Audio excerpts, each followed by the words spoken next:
So again, at the top level, we have the Internet Society, ISOC.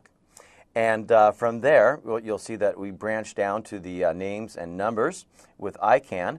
And that's pretty much where we stop there. They're the ones that would, again, approve new domain names if you wanted to use those, or the types of IP addresses you use.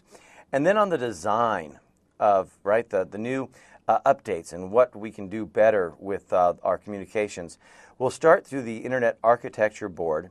And from there, they're going to have a research task force working underneath them, as well as the Internet Engineering Steering Group. Really, again, like I said, you don't have to memorize all of this for those of you seeking certifications in this particular course, but it's just information I think that is crucial for you to understand so that you know where all this stuff comes from. Anyway, the Internet Engineering Steering Group is the ones that are basically in this hierarchy over the IETF. And so what does the IETF do? I said, well, in essence, they're trying to make the Internet better. So, that might be with applications, general protocols, operations management, different types of routing protocols. I mean, IETF, were the ones that helped us with designing the OSPF routing protocol.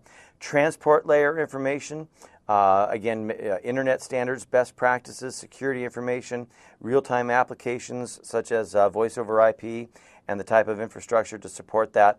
And as they put all of these different ideas together that have, as I said, eventually become our standards, you're going to see them published as these requests for comments.